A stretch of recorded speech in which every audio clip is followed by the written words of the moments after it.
Welcome back, Magic Junkies, to our final episode of Silent Minds. For our final episode in this mini-series, I want to talk about one of the most popular card plots in history, the ambitious card routine.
Before we jump into this episode, I just wanted to make a quick shout out.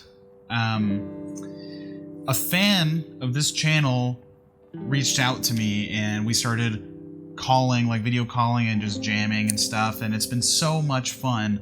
I don't have permission to say his name or anything, but his handle is The Trick Kid. And it's been a blast. I have loved getting to know you, and some of his tricks that he has come up with and posted on his social media have fooled the pants off me, and we had to call and he had to explain them to me. I mean, I couldn't handle the suspense. You know how us magicians think. We need to know. So after I saw his post on social media and cried for about an hour, because, you know, magicians cry too, we called, he showed me some tricks over the phone and taught me how to do some of the effects that I was confused about. He's just such a talented kid, and something that is becoming more and more of a reality to me lately is that this show is going to end. Not Silent Minds, but Fluffy Flamingos, the channel. It's a lot to process because when I started this channel, I never thought there would be an end. I never thought about it. And now that we're here, it just seems very sad, and I don't want to let it go, but I feel like it's something I need to do. The Trick Kid has his own channel, and I'll link it below, but he reminds me of myself, and I mean that in the nicest way possible. He's where I was 6 years ago, where he's just creating videos and learning everything for the first time. In a way, I'm bringing this up because I've connected with this kid, and I have loved talking with him and seeing what he can do, his potential. I'm really excited so that when this show is over, that, you know, he's also out there. There's still things going to be going on when I'm gone. So again, The Trick Kid, thank you so much for commenting, chatting with me, finding this channel, and giving me such amazing compliments. It's been a blast. So without further ado, let's just jump into this tutorial, and yeah. Now, I've done a tutorial on the ambitious card routine before, or otherwise known as ACR, but that was 5-6 years ago when I was still new at this, and I wanted to kind of dust it off, redo it, do it right. And I thought this tutorial would fit nicely for our finale, because again, it is one of the most popular card tricks out there ever. Of course, it's impromptu, as according to our theme for this mini-series. The effect is pretty simple. The spectator will pick a card, they can sign it if they'd like. We put it back into the deck, mix it up or whatever you'd like to do, and it'll magically and miraculously appear to the top of the deck. It's simple in premise, but it can pack a big punch if you do it right. I've seen ambitious card done very badly, and I've seen it done amazingly. And it's all about structure, and we're going to talk a little bit about that today as well. There was a bit of a heated debate about ambitious card routine, which I think we've discussed before briefly, but how many times is too many times to bring the card back to the top over and over again? When is it too much? Should their card be signed? Should it not? There's a lot of questions roaming around about this routine, and these are just my thoughts, my tips, and the way that I do it. So the ambitious card routine is interesting because it comes in phases, or acts, as we're going to refer to them in this episode. So how many is too many? Some people say 2 is good, 3, 7, 9, as many as you'd like to do. There really isn't like a wrong answer, but your show should structure the performance so it justifies why there are so many acts. In my preference, I do somewhere between 3 and 4, and I kind of leave it there. Today, we're going to go over my ambitious card routine. I'm going to go through each and every act with you and teach you that act, and by the end of this video, you should be able to perform my ambitious card routine. And as time goes on, you'll find other videos, other performances, and you'll learn how to do other acts, other phases, and you can incorporate it or replace things in your act / my act that I'm going to be teaching you. But for today, this is just what I do, and if you guys like it, then I hope you guys use it and wow some folks. And again, like, there's just so many phases out there. You could do anything from card to wallet, card to mouth, Marlowe tilt, color changes. There's hundreds of things that you can do to make this act stronger or whatever you think is stronger. They're going to be using the gold icon playing cards, and I'm excited to show you guys this trick. And I say we just boost down here. We'll start teaching you guys what I do, how I do it, and how you can do it as well. Alright guys, let's start the tutorial on my ambitious card routine. We're going to be using, like I said before, the golden icon playing cards. What? Hold on a sec. Ah, dang it, it's blank. I hate when this happens. I swear, like, I had a deck of cards ready and then they're blank and I can't even do a show with a blank deck. It's the worst. And this is when magicians cry. Truly cry. Okay, give me 1 sec. I can fix this. Give it 1 sec. Alrighty, that should do it. There we go. Now we can do an effect. Alright guys, my ambitious card routine requires a signed card, and this is because I want to give the spectators a connection, and on top of that, a reason as to why this is happening. If you just do, you know, like, oh, well, we're going to take the 8 of diamonds, put it in the middle, and look at that, it's back on top.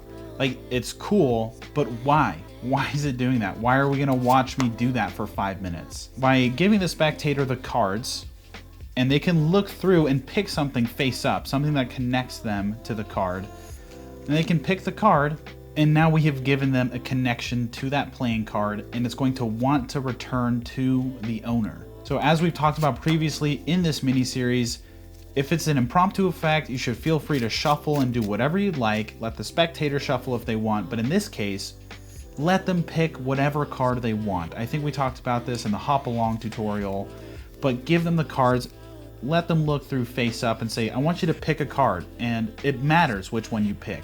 Pick one that you feel emotionally attached to.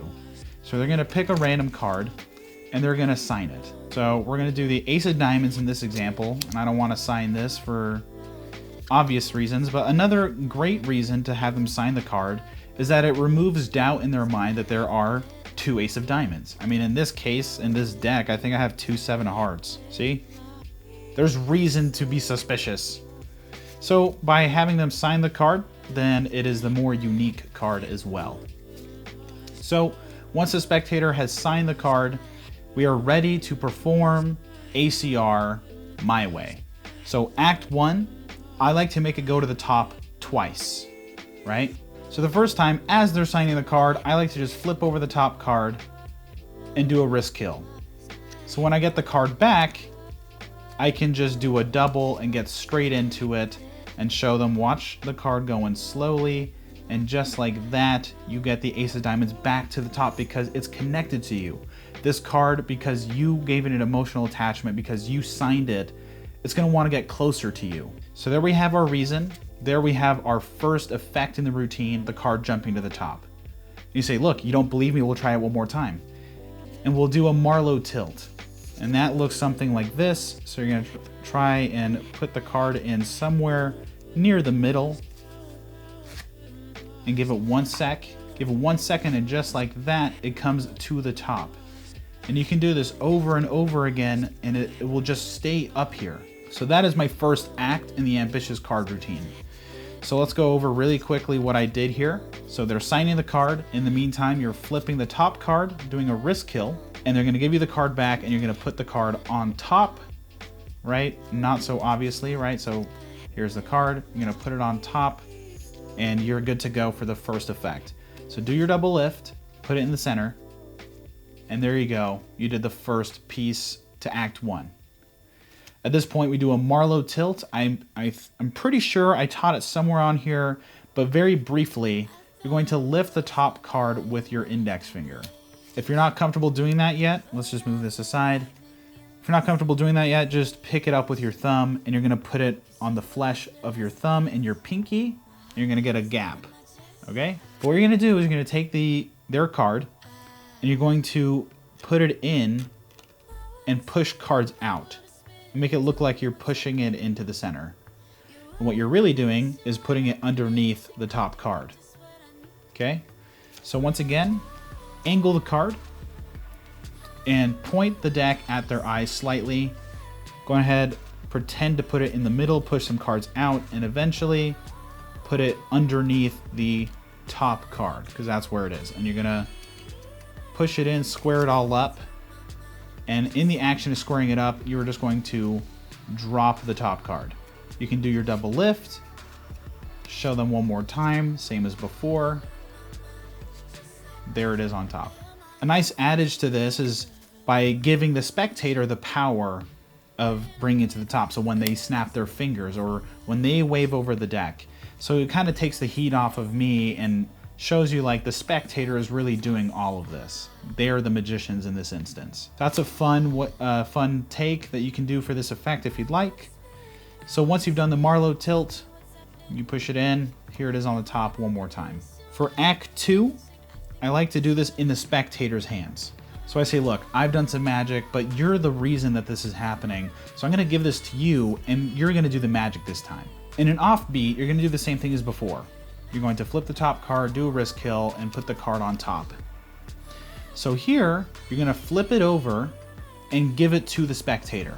So you're gonna tell them, put it in their hands, take the top card off, and put it in the middle, just like we've seen before, and it should work naturally because we put it in that position, right?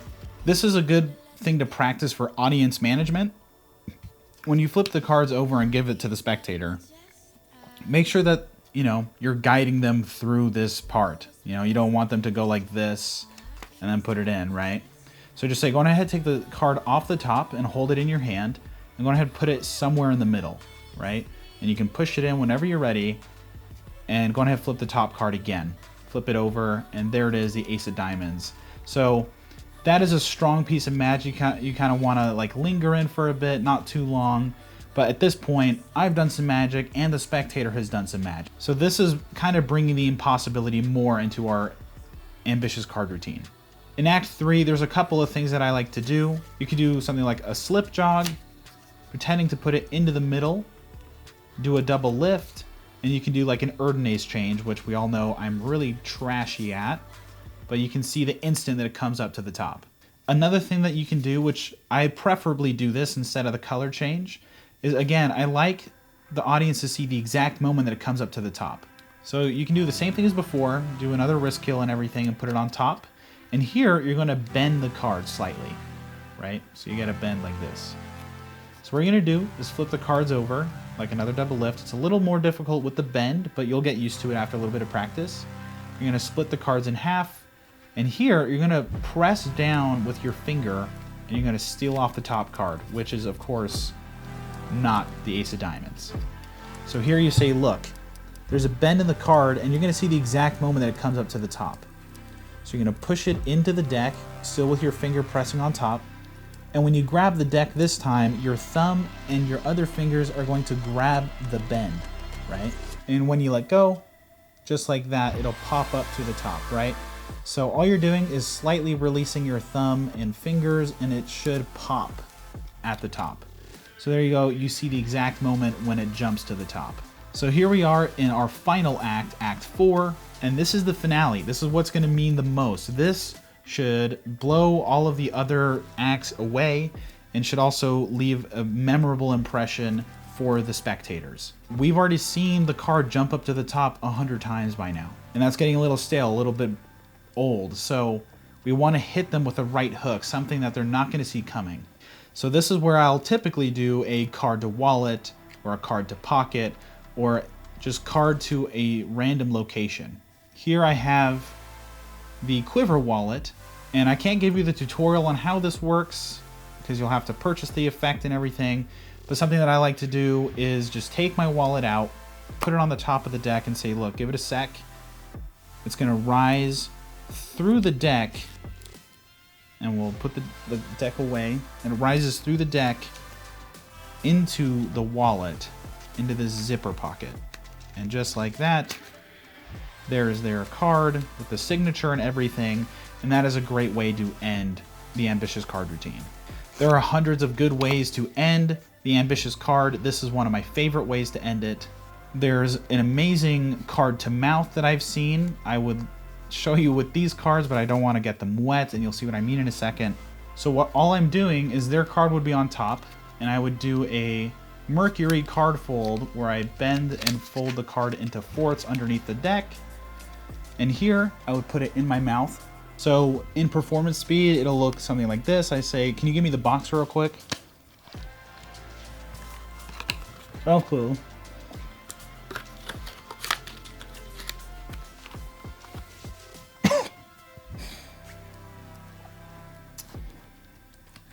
And just like that, their card would appear in my mouth.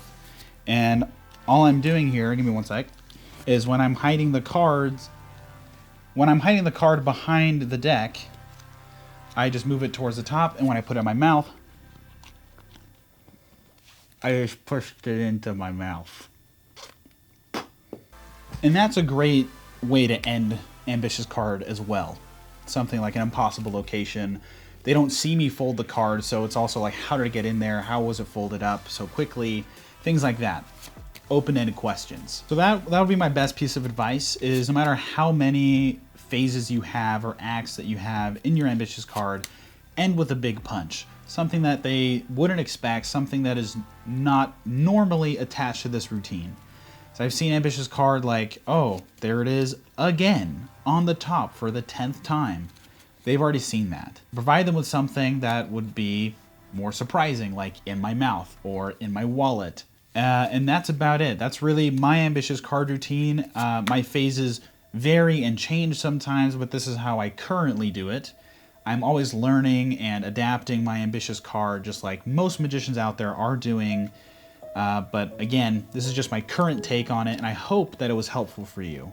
Alright guys, that is it for this tutorial. Thank you guys so much. This has been an incredible journey doing Silent Minds with you.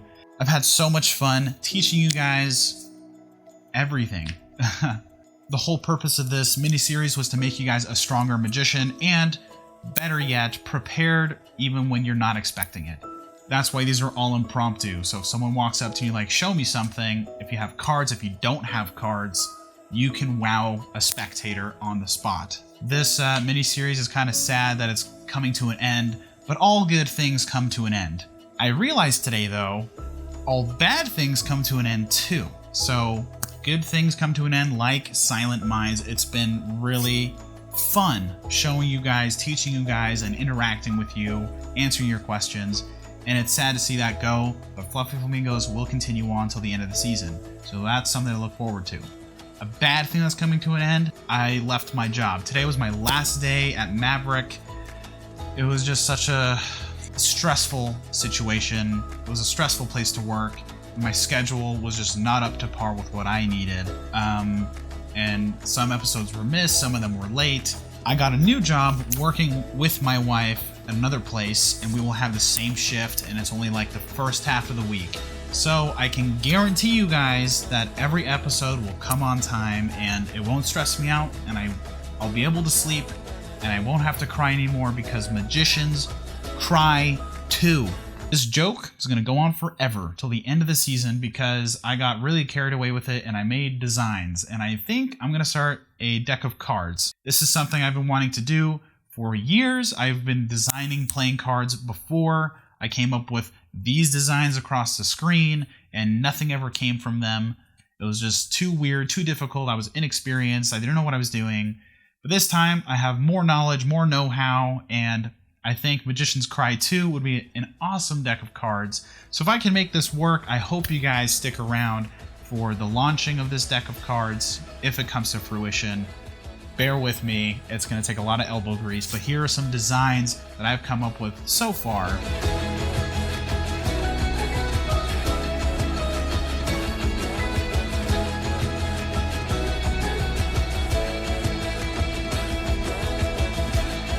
I just love this idea, this joke of Magician's Cry 2, and I hope you guys do as well. So stick around, we'll come up with updates as time goes along, and don't forget that Magician's Cry 2. So I'll see you guys in the next episode of Fluffy Flamingos. Peace.